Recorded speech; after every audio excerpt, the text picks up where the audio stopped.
ममता दिव्य चेतनार धारावाहिक कार्यक्रम को आपण मानक स्वागत सारस्वत प्रणाम अलेख महिमा शरण सुधीवृंदे आंभे माने धारावाहिक कार्यक्रम रे महिमा धर्मर पुण्य ग्रंथ महिमा धर्म प्रतिपादक ग्रंथ को अवलोकन करुछंती। वर्तमान आंभे माने पंचम उल्लास रे अछंती।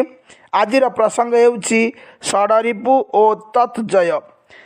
कामं क्रोधं मदं मोहम् आश्चर्यं लोभमेव च अमून् षड्वैरिणो जित्वा सर्वत्र विजयी भवेत्। स्कंद पुराणे वर्णना करा जाइछि काम क्रोध मद मोह आश्चर्य एवं लोभ एई षडरिपु को जय कले सर्वत्र विजयी हेब ताहा वर्णित हेउछि। काम कौन जो भिलास पर स्त्रीषु विभवोपार्जनादिषु वर्तते ब्राह्मण श्रेष्ठ स काम इति कथ्यते। पद्म पुराण रे आहुरी वर्णना करा जाइछि हे द्विजवर पर स्त्री ठारे ओ धन उपार्जन आदि रे जेउ अभिलाष थाए ताहाकु काम कुहा जाए।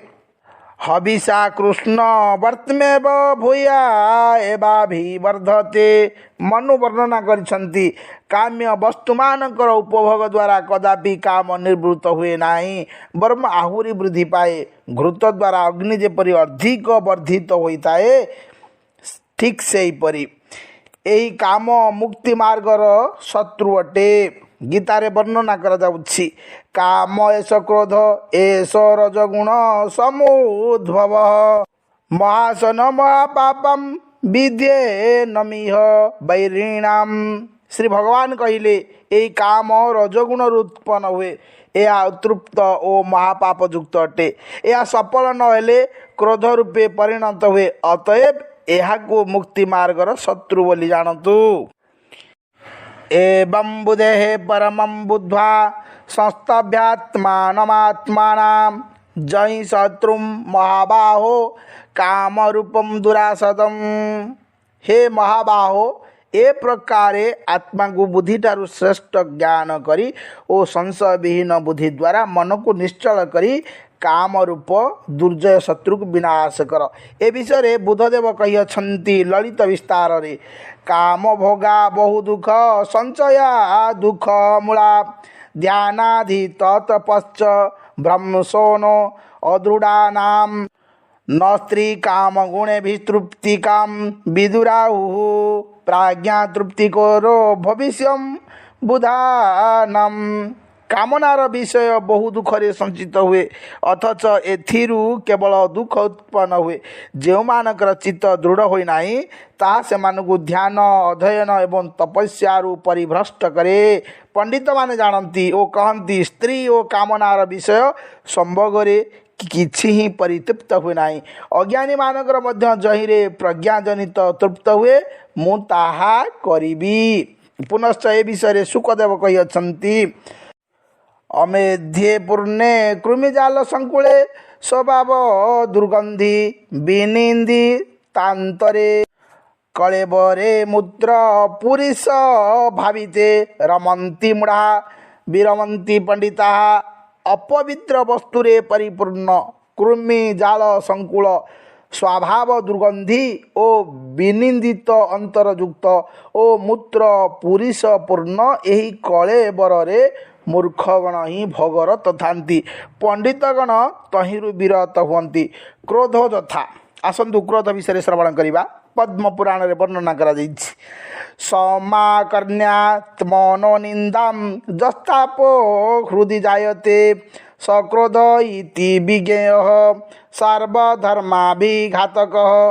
आत्मा निंदा श्रवण करी हृदय रे जो ताप जात हुए ताहार नाम होछि क्रोध। ताहाकु सर्वधर्म घातक बोली जानिब। विष्णु पुराण रे आहुरी वर्णना करागला मूढ़ा नामेश भवति क्रोधो ज्ञानवतं कुतः हन्यने तातकः केन दतः स्वकृत भुक्पुमान् संचितस्यापि महतावश्च क्लेशेन मानवैः जशस्त पशश्चैव क्रोधनाशकरः परः स्वर्गापवर्ग व्यासेद कारणं परमर्षयः वर्जयन्ति सदा क्रोधम्। तातमा तद बसो भव। मूढ़ व्यक्ति माने यही क्रोधरे मजी थांती, ज्ञानवान माने ए रूप हुअंती नाही। हे प्रिय, किए काहाकू बध करे, कारण मनुष्य आपणा कृतकर्मर फल भोग करे। हे वत्स, मनुष्य अत्यंत क्लेशरे जश और तपस्या संचय करि थाए, किंतु क्रोध से सबको नष्ट करे। एथिनिमित्त परम ऋषिगण स्वर्ग और मोक्षर प्रतिबंधक स्वरूप क्रोध को सर्वदा परित्याग करती। हे प्रिय, ताहार अधीन हुओ नाही। क्रोध संबंधे महाभारत रे युधिष्ठिर द्रौपदी को वन पर्व कही यथा क्रोधमूलो विनाश ही प्रजानामेय दृश्यते। क्रोध पापम नरः कुर्यात् क्रोध हन्यात् गुरुनपि। क्रोध पुरुषय्या वाचा श्रेयसोप्यवमन्यते। वाच्या वाच्ये हि कुपित न प्रजा नाति कैर्चित्। ना कार्यमस्ति क्रोधस्य न वाच्यं विद्यते तथा। हिंसात् क्रोधात् बाध्यांस्तु बध्यान् संपूजयित च। आत्मानमपि च क्रोधः प्रेषयेद् जमसाधनं। क्रोध हि कार्यं शुश्रोणि न जावत् प्रपश्यति न कार्यं न च मर्यादां नरः क्रोधनुपश्यति। देखा जाए इह लोकरे क्रोध जीव मानकर विनाशर मूल। क्रोधी मनुष्य पाप कार्य करे। क्रोधी व्यक्ति गुरु मानंकु मध्य हत्या करे। क्रोधी कर्कश वाक्य द्वारा जहा श्रेय ताहार मध्य अवमानना करे। क्रोधर बशवर्ती हेले लोकर आउ वाच्य ज्ञान रहे नाही। क्रोधी व्यक्ति जो कर्म करी न पारे सेपरी कर्म नाही, जहाँ से कही न पारे सेपरी वाक्य नाही। क्रोधर उत्तेजना रे जो माने अबध्य से मानू से बद्ध करे, आउ जो माने बद्ध ताहांकु मध्य पूजा करे। क्रोधी व्यक्ति आपणा को मध्य जमालय को प्रेरण करे। हे सुश्रोणी अर्थात हे सुंदरी, क्रोधी व्यक्ति यथायथ रूपे कार्य को उपेक्षण करे नाही। उचित कार्य कौन बा मर्यादा कौन ता क्रोधी व्यक्ति अन्वीक्षण बा विचार करे नाही। आहरी वन पर्वरे वर्णना करागला। जस्तु क्रोधम समुत्पन्नम प्रज्ञया प्रतिबाधते तेजस्विनं तम विद्वांसो मन्यन्ते तत्वदर्शिनः। से समुत्पन्न क्रोध को प्रज्ञा द्वारा वशीभूत करे तत्वदर्शी पंडितगण ताहाकु तेजस्वी मने करती। लोभजता पद्म पुराण रे वर्णना करागला। परवितादिकं दृष्ट्वा नेतुं जो हृदि जायते अभिलाष द्विज श्रेष्ठ सोलभ इति कृतितः। हे द्विज श्रेष्ठ, परविता आदि देखी नेबाकू जो अभिलाष हृदय जात हुए ताहाकू लोभ कुआ जाए। लोभ प्रज्ञानमाहन्ति प्रज्ञाहन्ति हता ह्रियम। ह्रीरि हत्ता बाधते धर्मम धर्महन्ति हतः श्रियम। अर्थात लोभ प्रज्ञा को नष्ट करे। प्रज्ञा नष्ट हेले ह्री बा लज्जा को नष्ट करे। ह्री नष्ट हेले धर्म को नष्ट करे। धर्म नष्ट हेले श्री को नष्ट करे। हितोपदेश आवरी वर्णना अच्छी श्रवण करिबा। लोभेन बुद्धि चलति लोभो जन्मयते तूष्णम। तुषार्तो दुःखमाप्नोति परत्रेह च मानव। लोभ द्वारा बुद्धि विचलित हुए, लोभ तृष्णा जन्माए। तृषार्थ व्यक्ति इह लोकरे ओ परलोकरे दुख प्राप्त हुए। हितोपदेश आहरी वर्णना करागला। लोभात् क्रोध प्रभवति लोभात् कामः प्रजायते। लोभान्मोहश्च नाशश्च लोभः पापस्य कारणम। लोभरु क्रोध जात हुए, लोभरु काम जन्मे, लोभरु मोह विनाश हुए। लोभ ही पापर कारण। महात्मा शंकराचार्य कहिछन्ति लोभश्चास्ति गुणेन किम पिशुनत्ता यद्यस्ति किम पातकैहि। पंचरत्न रे महात्मा शंकराचार्य वर्णना कले। लोभ थिले अन्य गुण रे की प्रयोजन, निष्ठुरता थिले पापरे की प्रयोजन। अज्ञान प्रभवो लोभो भूतानां दृश्यते सदा अस्थिरत्वञ्च भोगानां दृष्ट्वा ज्ञात्वा निवर्तते। महाभारतर शांति पर्व रे वर्णना करागला। भीष्मदेव युधिष्ठिर को कही अछंती सर्वदा प्राणी मानकर लोभ अज्ञान प्रसूत देखा जाए। भोगर अस्थिरत्व देखिले ओ जानिले लोभ निवृत्त हुए। भोगर अस्थिरत्वर कारण यही किरातार्जुनीय वर्णना करा जाइछि। श्रवण करिबा। स्वस्थया सुख संविति स्मरणीया धुनातनी इति स्वप्नपमान मत्वा कामान्मा गास्त दंगताम। आज जो सुखर अनुभव करियछ काली की से सुख काहीं केवल ता स्मरणीय हेब मात्र। एहीपरि कामर विषय मानकु स्वप्नवत जानी केबे सेमानकर अधीन हेब नाही। काहींकि ना पुनश्च किरातार्जुनीय वर्णना करा जाउछि। श्रद्धेया विप्र लब्धार प्रिया विप्रिय कारिण सुदुस्त्य जास्त्य जंतपि कामा कष्टा हि शत्रवः। कामर विषय समूह आपाततः स्वीय प्रलोभन रे विश्वास जन्माए सत, किंतु अवशेष नितांत प्रतारणा कर दिए। आपाततः प्रीति उत्पादन करे सत, किंतु परिणाम रे नितांत अनिष्टकारक हुए। त्याग करू करू मध्य विषय समूह को कौनसी मते त्याग करी हुए नाही। एमाने घोर शत्रु। ए विषय अष्टावक्र जनकंकु उपदेश देई अछंती। अष्टवक्र संहितारे स्वप्नेन्द्र जालवत पश्य दिनानि त्रीणि पंचवा मित्र क्षेत्र धनागार दारा दायादि संपद। बंधु क्षेत्र अर्थात भूमि धन घर द्वारा पैतृक संपत्ति प्रभृति पार्थिव वस्तु को स्वप्न और इंद्रजाल तुल्य 3 वा 4 दिन निमित्त स्थायी अर्थात अति क्षणस्थायी बोली देख। अष्टांग जोग साधन रे वर्णना करागला। राज्यम सुता कलत्राणी शरीराणी सुखानि च संसक्त श्यापी नष्टानि तब जन्मनि जन्मनि। तुम्हें प्रति जन्म रे अर्थात जेते बार ई संसार रे जन्म ग्रहण करियछ सेते बार ही राज्य अपत्य स्त्री शरीर ओ सुख समूह रे आसक्त हेउछ, किंतु से सकल प्रति जन्म रे ही विनष्ट हेउछि। अर्थात राज्य अपत्य स्त्री प्रभृति जे नश्वर ओ जड़ ताहा तुम्हें स्पष्ट ही ज्ञात होइछ। पुनश्च उक्त काम क्रोध और लोभ को भगवान नरकर द्वार स्वरूप बोली वर्णना करियछंती गीतारे। त्रिविधम नरक सेदम द्वारम नाशन मात्मन काम क्रोधस्तथा लोभस्त स्मादेत त्रयम त्यजेत एतैर्विमुक्तः कौन्तेय तम द्वारै स्त्रीभिर्नरः आचरत्यात्मनः श्रेयस्तत्तो जाति पराम गतिम। काम क्रोध और लोभ ए तीनोटी आत्म विनाशर कारण ओ नरकर द्वार स्वरूप। अतएव मुमुक्षु व्यक्ति यही 3 दोष को परित्याग करिवे।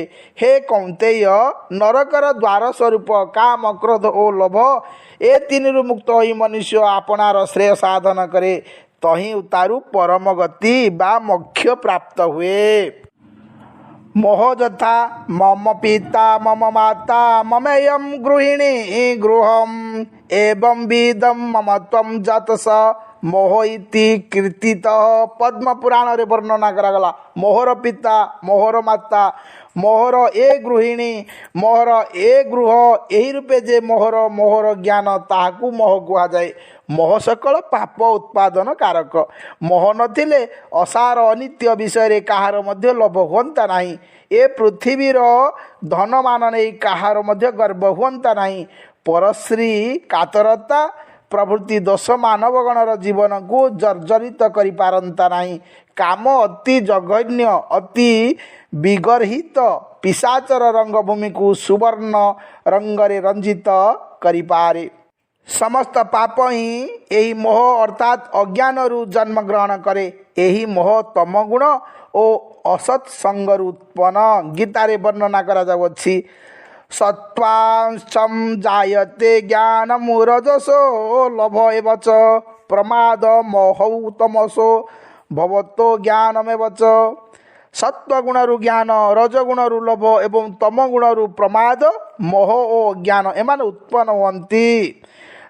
वन पर्वणी रे वर्णना करागला मोहजालस्य जोनिर्हि मूढ़ैरेव समागमः अहन्यहनि धर्मस्य जोनिहि साधु समागमः। मूढ़ व्यक्ति मानक सह बास समूहर कारण हुए एवं प्रतिदिन साधु संसर्ग धर्मर कारण हुए। उपयुक्त काम क्रोध लोभ मोह प्रभृति रिपु बुद्धि को नाश करी परिशेष घोर विपदर सम्मुखीन करांति। गीतारे आहुरी वर्णना करा जाइछि ध्यायेत विषयान् पुंसः संगते सुपजायते संगात संजायते कामः कामात् क्रोधो भिजायते क्रोधात् भवति सम्मोह सम्मोहात् स्मृति विभ्रमः स्मृति भ्रंशात् बुद्धिनाश बुद्धिनाशात् प्रणश्यति। विषय मान को ध्यान करुवा पुरुषर से सबुर आसक्ति जात हुए आसक्ति कामना और कामना क्रोध जात हुए क्रोधरु मोह मोहरु स्मरण शक्ति विनाश और स्मरण शक्तिर विनाश बुद्धिनाश हुए बुद्धिनाश हेले प्राणी मृत प्राय हुए। एनिमित्त काम क्रोध लोभ मोह आदि त्याग करी आत्म तत्वानुसंधान करवा उचित। महमूद गौर वर्णना करा जाउछि कामं क्रोधं लोभं मोहं त्यक्त्वात्मानं पश्यति कोहम् आत्मज्ञान विहीना मूढ़ास्ते पच्यन्ते नरके निगूढ़ा। काम क्रोध लोभ मोह परिहार पूर्वक आम्भे किए यही भावे आत्मा को अनुसंधान करी दर्शन कर जे सकल मूर्ख आत्मज्ञानहीन से माने नरकरे निमग्न होई पच्यमान हुअन्ति। मोह विनाशर उपाय वशिष्ठ रामचंद्र को कही कृशोति दुखी बोधहम हस्तपादादि मानहम इति भावानुरूपेण व्यवहारेण बाध्यते नाहम दुखिन मे देव बंध कस्यात्मनः स्थित इति भावनानुरूपेण व्यवहारेण मुच्यते। आम्भे कृश आम्भे अति दुखी आम्भे बध आम्भे हस्त पादादि मान जीव यही भाव अनुरूप व्यवहार द्वारा मनुष्य मोह पाशरे बध हुए। आम्भे दुखी नहु आमर देह नाही आमर बधन हेब नाही यही भावर अनुरूप व्यवहार द्वारा मनुष्य मोह पाशरु मुक्त हुए। मद जथा आसंतु मद विषय श्रवण करिबा। अहम महात्मा धनवान मतुल्य कोष्ठी भूतले इति जजायते चित्ते मद प्रक्तोष कविदयी। पद्म पुराण रे वर्णना करागला आम्भे महात्मा आम्भे धनवान आंबर तुल्य भूतल रे किए अछि। हृदय रे एही जे भाव जन्मे पंडित मानक द्वारा ताहा मद बोली उक्त होई अछि। एही भाव रे जे माने रत से मानकु मूर्ख बोला जाए। निरालंब उपनिषद रे वर्णना करागला को मूढ़ कर्तृत्व भक्त्व त्वाद्य हम कार भावना रूढ़ मूढ़ मूढ़ किए मु कर्ता अर्थात मु सबु करुअछि मु भक्ता अर्थात मु सबु भोग करुअछि इत्यादि अहंकार भावना रे जे रत ताहाकु मूढ़ बोला जाए। पुनश्च महात्मा शंकराचार्य स्नेह को मदिरा बोली कही जथा प्रश्नोत्तर रत्नमालिका रे यह वर्णना करा जाइछि। मदिरेव मोहजनक स्नेह क्यों वस्तु मदिरा परि मोह उत्पादन करे। स्नेह अर्थात जो व्यक्ति स्नेहर वशीभूत से पुत्र कलत्रादींक भरण पोषणार्थे संसार रे प्रयास अनेक अन्याय कार्यर अनुष्ठान करुथाए ताहार हिताहित विवेचना शक्ति रहे ना से स्नेह मदिरा रे विमोहित। उक्त मद बा अहंकार अष्टादश दोष विद्यमान ए विषय कुमार ब्रह्मचारी सनत सुजात धृतराष्ट्र को कही मोदष्टादश दोष सस्याद्भुराजो प्रकृतितः लोकदेशं प्रातिकूल्यं भ्यसूया मूषाव्रच काम क्रोधौ पारतन्त्यं परिवादोथ पैशूनाम् अर्थहानिर्विवादश्च मातसर्जं प्राणिपीडनम् ईर्ष्या मोद दिवादश्च संज्ञाना सभ्य सुईता तस्मात् प्राज्ञ न माध्येत सदा हेत्यत द्विगर्हितम। महाभारतर उद्योग पर्व वर्णना करागला जो व्यक्ति मद द्वारा आक्रांत हुए से लोक विद्वेष भाजन हुए अहंकारी व्यक्ति को कहीं देखिपारती ना से अनेक समय ताहार अभिमान रे बाधा पड़ो बा पड़ियोछि बोली कल्पना करी नानादि विषय लोकर प्रतिकूल आचरण करे कार मध्यगुण प्रशंसा शुणे ना सुतरां गुणी मान प्रति दोषारोप करने को व्यस्त हुए आपना को उच्च स्थान देवा निमित्त अन्य कहीं ताहार सम्मान आदरणीय होई न पारे सेति निमित्त से मिथ्या कथा कहवा को संकुचित हुए ना जे विषय नहीं अहंकार हुए तहिरे ताहार अत्यंत आसक्ति जन्मे कहीं ता विरोध में कौन सी कथा कहले क्रोधरे अग्निवत जली उठे जे व्यक्ति ताहाकू अभिमान इंधन दिए ताहार ही से दास हो जाए परदोष कीर्तन करने को अहंकारी जिह्वा नृत्य करुए नाना प्रकार खलता आश्रय करने ताहार प्रयोजन हुए से अहंकार विषय मान अक्षुण्ण रखा निमित्त अनर्थक व्यय करे अपर लोकर संगरे ताहार विवाद अनिर्वार्य हो पड़े परश्री कातरता अहंकारी हृदय राज्य अधिकार करिथाए प्राणी पीड़न ताहार श्रद्धार विषय हुए ईर्ष्यारे ताहार प्राण जर्जरित हुए और ताहार चित्त विभ्रांत हो जाए लोकर मर्यादा अतिक्रम करी वाक्य प्रयोग करने अहंकारी गोटे प्रधान लक्षण अहंकारी व्यक्तिर हिताहित ज्ञान न थाए एवं अभ्यसूयिता अर्थात परद्रोहशीलता ताहार मजागत होता है यही मदर विषय तुलसीदास कही दोहावली रे धन मद तन मद राजमद विद्या मद अभिमान ए पांच के आउटके पावे पद निर्वाण ऐश्वर्यर गर्व देह संबंधी सौंदर्यादिर गर्व राज्यर गर्व विद्यार गर्व एवं आम्भे श्रेष्ठ यही ज्ञान रे गर्व यही पांच प्रकार मोह त्याग कले जीव